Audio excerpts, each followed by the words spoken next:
May sabaw pa? Ano ba sabihin? Baka siya.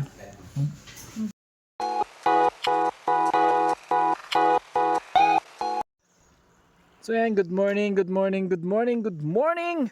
Good morning! And once again, this is Cruz 4 TV, helping people in a simple way. At ngayong araw ay yung rides natin. Continuation lang to from Baguio City to Mountain Province. Susubukin natin yung lamig. Pero dito nasa may bandang gitna na po ako ng way, no? Nararamdaman ko na yung lamig, no? Dito kasi yung lugar na kung saan ang pinakamalamig na klima, no?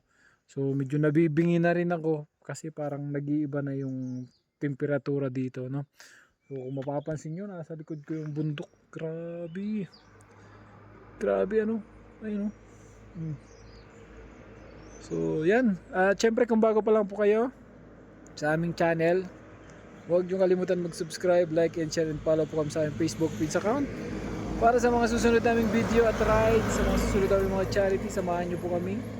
Ayan. Good morning and God bless. So let's go. So yan po. Yung sayote po dito, damo lang, oh. Ang dami sayote.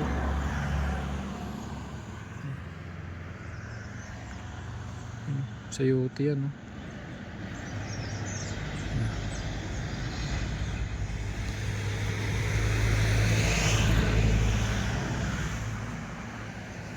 At sa pagpapatuloy ng ating biyahe, ito na nga at madadaanan natin ang half tunnel.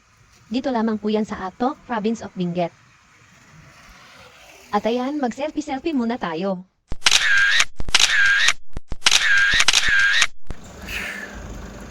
So yan, so nandito na po kami sa part ng Buguias, no?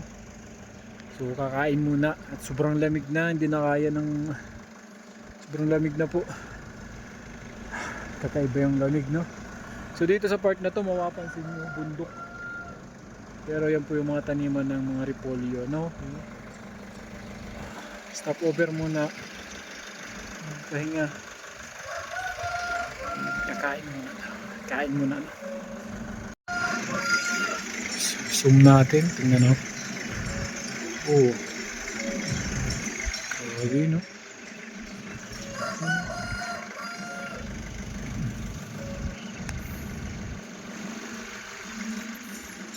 Ito yung nag-harvest ng repolyo yata yun.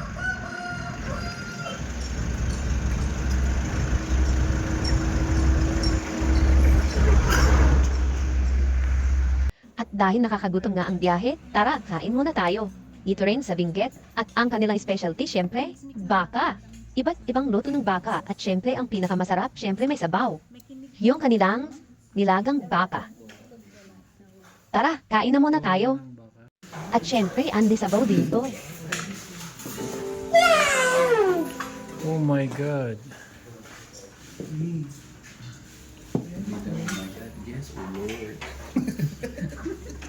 Yes. Usok na naman ito sa biyo. Ang laki na naman ang ngiti, oh.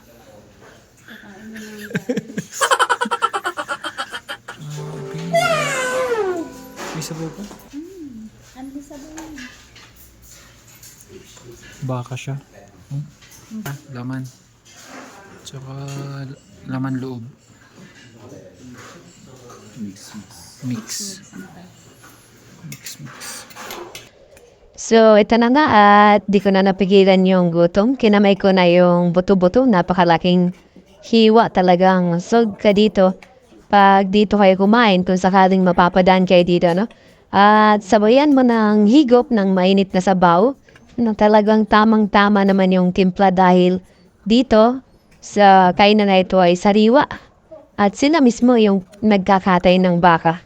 Talagang makikita mo sa labas yung pinagkatayan nila, yung balat.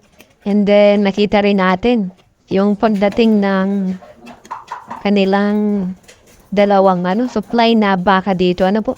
Kaya sa labas pa lang talagang matatakam ka na kumain dahil nakikita mo sariwa ang siserve nilang pagkain. At syempre, konting bilis lang din, no? Isang tip lang din sa mga kakain dito na talagang habang nilalantakan mo yung buto-buto ay mararamdaman mo yung paninigas at syempre yung sebo, yung mantika ng baka.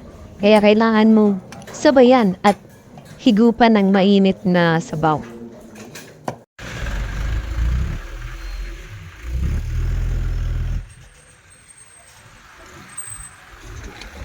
Trap by Eatery. Ayan, sulit na sulit ko dito.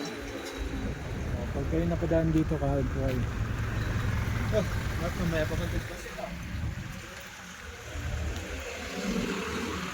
description. At meron nga rin pala kaming pinuntahan, isang Christian school na ang founder ay isang foreigner.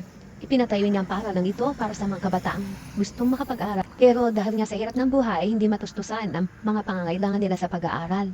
At tara, samahan niyo kami mag-ikot dito sa loob. So yan, good morning, good morning, good morning, good morning at welcome po sa ating munting channel, Cruz 4 TV, helping people in a simple way. At meron tayong sisilipin dito, isang school, isang charitable school siya na parang Christian school, no, na meron mga beneficiary sa loob, yung mga batang nag-aaral dito, no. Dito, ayan, sa loob, yung Grace Mountain Mission and Christian Academy of the Philippines Incorporated. So silipin lang natin kasi yung ano po nito, founder niya parang foreign na naka-base dito po sa may Benguet, no? Tingnan lang natin yung loob. So samahan niyo po kami, papasilip natin sa inyo. So let's go. Funded So yan, school. silipin natin at dahil nga ito ay isang charitable school, so nagkaroon tayo ng interest na makita o masilip at malaman yung ibang mga detalye dito sa eskwelahan pong ito. Ano.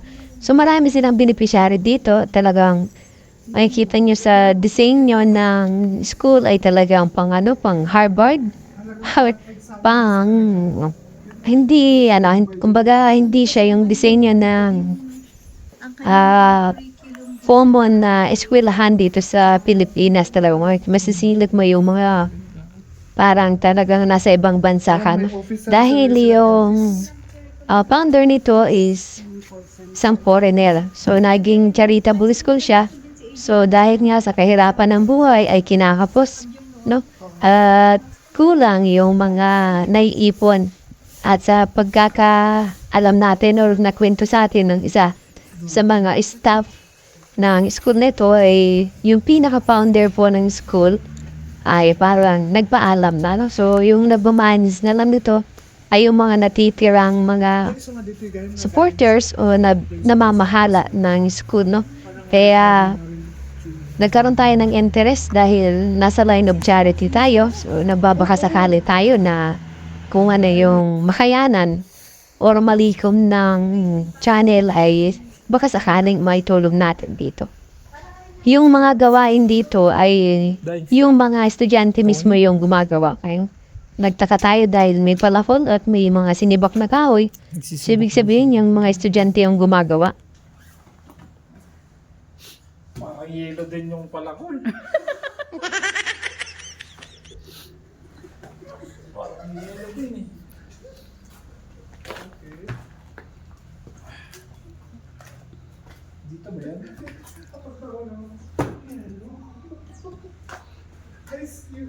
Uy, nagpaalam ka ba?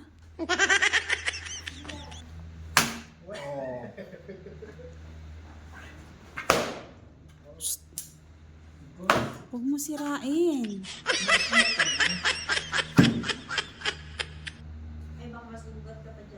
Tama na yan. Shh, bawal maingay. Dahil na-miss ko nga magsibak ng kahoy, kaya sinumbukan natin ito. Isa ito sa pinakamahirap din na gawain natin nung tayo ay nasa probinsya ng Bicol. So yan, at unti-unti natin ikutin, no? At talagang kakaiba yung mga design ng school nila. Hindi siya pangkaraniwan. Ano po? Ayan. Siyempre, yun nga, nagsibak tayo ng kahoy. Nakwento sa atin na mismo mga estudyante yung gumagawa ng mga gawain dito sa loob ng paaralan dahil nga sila mismo ang lahat ng mga beneficiary po ay dito na sila nag-i-stay. Ano? May oras ng pag-aaral, may oras ng gawain at siyempre dito na sila natututo.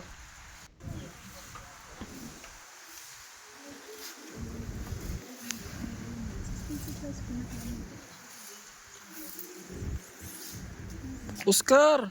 May Oscar pala dito. Oscar. So yan, isa po sila sa mga estudyante dito, sisipag.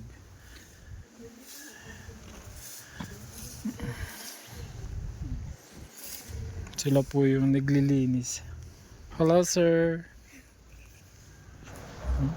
Lahat ng estudyante or beneficiary po ng school na to ay dito na nakatira.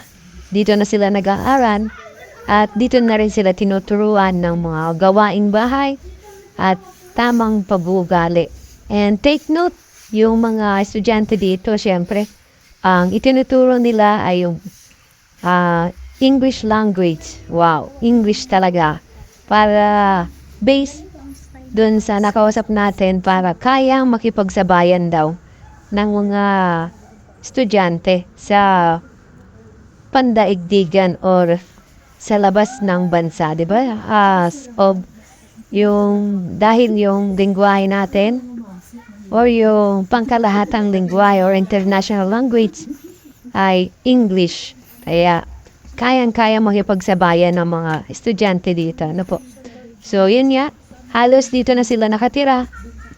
At sa loob ng isang linggo, dito sila namamalagi at sa araw ng Biyernes or ng Sabado ay yun yung araw ng pahinga nila. So, pwede silang lumabas or pwede rin silang umuwi sa kanilang mga tahanan. So, ibig sabihin po, sa loob ng isang linggo ay dito sila namamalagi at dito sila tinuturuan para po sa kanilang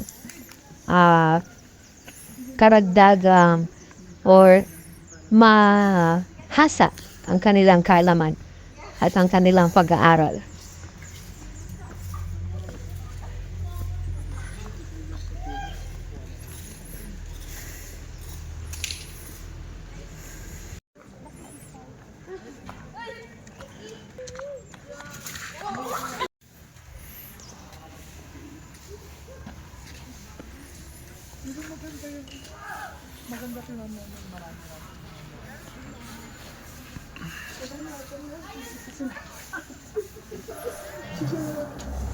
Sila po ang mga estudyante, mga beneficiary ko ng school na to na naglilinis.